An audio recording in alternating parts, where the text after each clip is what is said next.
Hi hello friends, ഞാൻ ഇന്നിവിടെ restaurant സ്റ്റൈലിലുള്ള ഒരു അടിപൊളി ബട്ടർ പനീർ മസാല ഉണ്ടാക്കിയിട്ടുണ്ട്. ഇത് ബ്രെഡിൻ്റെ കൂടെയും ചപ്പാത്തിയുടെ കൂടെയും നാനിൻ്റെ കൂടെയും അതുപോലെ ജീര റൈസിൻ്റെ കൂടെയൊക്കെ ഒരു നല്ല കോമ്പിനേഷനാണ് കേട്ടോ. അപ്പോൾ ഇതിങ്ങനെ ഉണ്ടാക്കുന്നതെന്ന് നമുക്കൊന്ന് നോക്കാം.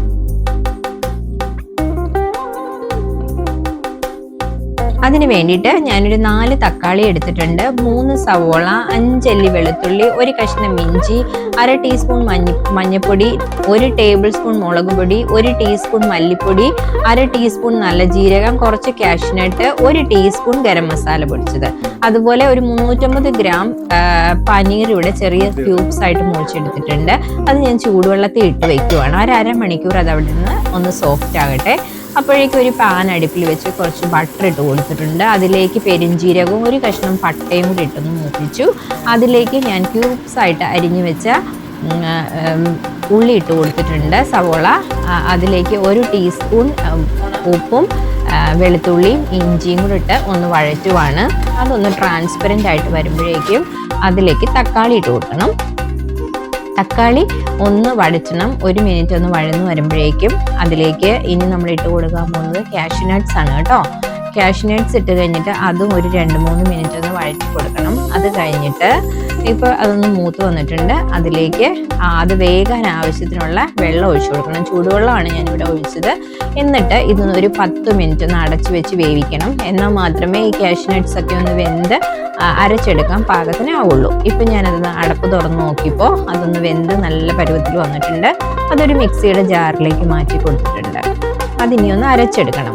അപ്പോൾ ഈ അരച്ചു വെച്ച പേസ്റ്റ് ഞാനൊരു അരിപ്പയിലേക്ക് ഒഴിച്ചൊന്ന് അരിച്ചെടുക്കുവാണ്. കാരണം പട്ടയുടെയൊക്കെ കഷ്ണങ്ങളൊക്കെ ഉണ്ടെങ്കിൽ അതൊന്ന് അരിച്ചു മാറ്റിയെടുക്കാൻ വേണ്ടിയിട്ടാണ് ഇങ്ങനെയൊന്ന് അരിച്ചു കൊടുക്കുന്നത്. ഇനിയിപ്പോൾ ഒരു പാൻ അടുപ്പി വെച്ചിട്ട് 1 ടേബിൾ സ്പൂൺ ബട്ടർ ഇട്ട് കൊടുക്കണം. ബട്ടർ ഒന്ന് മെൽറ്റായി വരുമ്പോഴേക്കും നമ്മൾ ചെറുതായിട്ട് അരിഞ്ഞു വെച്ച ഒരു സവോള ചേർത്ത് കൊടുക്കുന്നുണ്ട്. അതിലേക്ക് 1 ടീസ്പൂൺ മല്ലിപ്പൊടി ഇട്ട് ഒന്ന് മൂപ്പിക്കണം. പിന്നെ 1/2 ടീസ്പൂൺ മഞ്ഞൾപ്പൊടി, 1/2 ടീസ്പൂൺ നല്ല ജീരകത്തിൻ്റെ പൊടി, 1 teaspoon garam masala, 1 table spoon മുളക് പൊടി. ഇതെല്ലാം കൂടെ ചേർത്ത് ഒന്ന് വഴറ്റി പച്ചമണം മാറിക്കഴിയുമ്പോൾ അതിലേക്ക് നമ്മൾ അരച്ചു വെച്ച പേസ്റ്റ് ചേർത്ത് കൊടുക്കുവാണ്. ഇനി അതൊന്ന് നന്നായിട്ട് വഴറ്റി അതിൽ ആ പാത്രം കഴുകിയ വെള്ളം കൂടെ ഒന്ന് ഒഴിച്ച് അതിനെ ഒന്ന് വഴറ്റി ഒരു എണ്ണ തെളിഞ്ഞു വരുന്ന ഒരു പാകമാവണം. ഇപ്പം ഇത് എണ്ണ തെളിഞ്ഞു വരുന്ന പാകമായി. അതിലേക്ക് ഞാൻ കറിക്ക് ആവശ്യത്തിനുള്ള ഗ്രേവിക്ക് ആവശ്യത്തിനുള്ള വെള്ളം കൂടെ ഒഴിച്ച്, ചൂടുവെള്ളമാണ് ഒഴിച്ചത് കേട്ടോ, ഒന്ന് തിളപ്പിക്കുവാണ്. തിളച്ച് കഴിഞ്ഞപ്പോഴേക്കും അതിലേക്ക് നമ്മൾ എടുത്തു വെച്ച പനീറിൻ്റെ കഷ്ണങ്ങൾ ചേർത്ത് കൊടുത്തിട്ടുണ്ട്. ഇനി ഇത് ഒരുപാട് വേവിക്കൊന്നും വേണ്ട, ഒരു 3 മിനിറ്റ് ഒന്ന് അടച്ചു വെച്ച് ഒന്ന് തിളപ്പിച്ചാൽ മതി. ഇപ്പോൾ പനീറിൽ നമ്മുടെ ഗ്രേവിയൊക്കെ പിടിച്ച് നല്ലൊരു തിക്നെസ്സിൽ വന്നിട്ടുണ്ട്. ഈ സമയത്ത് ഞാൻ കസൂരി മേത്തിയാണ് ഇട്ട് കൊടുക്കുന്നത്. അപ്പോൾ അത് ഉലുവയിൽ ഉണക്കി പൊടിച്ചതാണ് കേട്ടോ, അറിയാൻ വയ്യാത്തവർക്ക് വേണ്ടി പറഞ്ഞതാണ്. പിന്നെ കുറച്ച് മല്ലിയില അരിഞ്ഞതും കൂടെ തൂക്കി കൊടുക്കുന്നുണ്ട്. പിന്നെ സ്റ്റൗ ഓഫ് ചെയ്ത് കഴിഞ്ഞിട്ട് ഞാൻ ഒരു 2 table spoon fresh cream add ചെയ്ത് കൊടുക്കുന്നുണ്ട്. ഫ്രഷ് ക്രീം ആഡ് ചെയ്ത് കഴിഞ്ഞാൽ നന്നായിട്ട് ഇളക്കി കൊടുക്കണം, അല്ലെങ്കിൽ അത് പിരിഞ്ഞു പോവും. ഫ്രഷ് ക്രീമൊക്കെ ആഡ് ചെയ്തപ്പോൾ നമ്മുടെ കറിക്ക് നല്ലൊരു തിക്നെസ്സും നല്ലൊരു ടേസ്റ്റും ഒക്കെ ആയിട്ടുണ്ട്. അപ്പം നിങ്ങൾ ആദ്യമായിട്ടാണ് ഞങ്ങളുടെ ചാനൽ കാണുന്നതെങ്കിൽ നമ്മുടെ ചാനലൊന്ന് സബ്സ്ക്രൈബ് ചെയ്യണേ. അപ്പോൾ എല്ലാവരും ഇതൊന്ന് ഉണ്ടാക്കി നോക്കണം കേട്ടോ. അപ്പോൾ അതുപോലെ തന്നെ ഇനി ഇതിൻ്റെ കൂടെ കഴിക്കാനായിട്ട് ഞാനൊരു ജീര റൈസ് ഉണ്ടാക്കുന്നുണ്ട്. പെട്ടെന്ന് ഉണ്ടാക്കിയെടുക്കാം.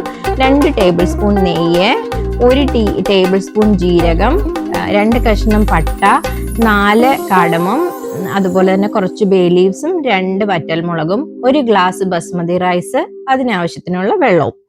ഇനി ഒരു പാൻ ചൂടായപ്പോൾ 2 ടേബിൾ സ്പൂൺ നെയ്യ് ഒഴിച്ചു കൊടുത്തു. അതിലേക്ക് പട്ടയും വറ്റൽമുളകും കാടമവും ബേ ലീവ്സും എല്ലാം കൂടി ഇട്ടൊന്ന് വറക്കണം. ആ കാടമം ഒക്കെ ഒന്ന് പൊട്ടാൻ തുടങ്ങുമ്പോഴത്തേക്ക് അതിലേക്ക് 1 ടേബിൾ സ്പൂൺ ജീരകം ചേർത്ത് കൊടുക്കുന്നുണ്ട്. ജീരകം ഒന്ന് പൊട്ടി വന്നപ്പോഴേക്കും ഞാൻ അരമണിക്കൂർ സോക്ക് ചെയ്ത് വെച്ചിരുന്ന ബസ്മതി റൈസാണ്, അത് ഇതിലേക്കൊന്ന് ചേർത്ത് ഒരു 3 മിനിറ്റ് ഒന്ന് റോസ്റ്റ് ചെയ്ത് കൊടുക്കണം. അപ്പോഴേക്കും ഈ നെയ്യൊക്കെ ഈ അരിയിൽ നന്നായിട്ട് കോട്ട് ചെയ്യും. ഇപ്പോൾ ഇനി വെള്ളം ഒഴിച്ചു കൊടുക്കണം. വെള്ളം ഞാൻ സാധാരണ ടാപ്പ് വാട്ടറാണ് ഒഴിക്കുന്നത്, ചൂടുവെള്ളം അല്ല. 1 ഗ്ലാസ് അരിക്ക് 2 ഗ്ലാസ് വെള്ളം ഒഴിച്ചു കൊടുക്കുന്നുണ്ട്. ഇനി അരിയും വെള്ളം കൂടെ ഒന്ന് നന്നായിട്ട് മിക്സ് ചെയ്ത് കഴിഞ്ഞിട്ട് ഞാനൊന്ന് അടച്ചു വയ്ക്കുകയാണ്, ഒന്ന് തിള വരാൻ വേണ്ടിയിട്ട്. ഇത് ബട്ടർ പനീറിൻ്റെ കൂടെ നല്ലൊരു കോമ്പിനേഷനാണ് കേട്ടോ ജീര റൈസ്. എല്ലാവരും ഒന്ന് ട്രൈ ചെയ്ത് നോക്കണേ. അപ്പോൾ തിള വന്നു കഴിഞ്ഞപ്പോൾ ഞാൻ 1 ടീസ്പൂൺ ഉപ്പ് ചേർത്ത് കൊടുത്തിട്ടുണ്ട് ഇതിലേക്ക്, അരിക്ക് ആവശ്യത്തിനുള്ള ഉപ്പ്. ഇപ്പോൾ അത് വീണ്ടും അടച്ചു വെച്ച് കുറച്ച് സമയം കൂടെ വേവിച്ച് കഴിഞ്ഞപ്പോൾ ഇതിൻ്റെ വെള്ളമൊക്കെ ഏകദേശം വറ്റി വന്നിട്ടുണ്ട്.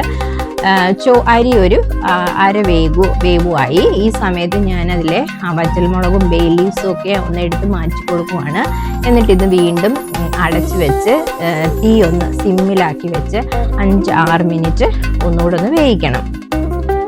നിങ്ങളുടെ അടുപ്പിൻ്റെ ഫ്ലെയിം അനുസരിച്ചിരിക്കും കേട്ടോ കുക്കിംഗ് ടൈം. എനിക്കൊരു 6 മിനിറ്റ് മതിയായി. അപ്പോഴേക്കും വെള്ളമൊക്കെ വറ്റി നല്ലപോലെ റോസ്റ്റായി നമ്മുടെ റൈസ് ഇവിടെ റെഡി ആയിട്ടുണ്ട്. ഈ സമയത്ത് ഞാൻ കുറച്ച് മല്ലിയില കൂടെ ഇതിൻ്റെ കൂടെ തൂക്കി കൊടുക്കുന്നുണ്ട്, ഒന്ന് ഗാർണിഷ് ചെയ്യാൻ വേണ്ടിയിട്ട്. അപ്പോൾ എല്ലാവരും ഇതൊന്ന് ട്രൈ ചെയ്ത് നോക്കണേ. Thank you, by.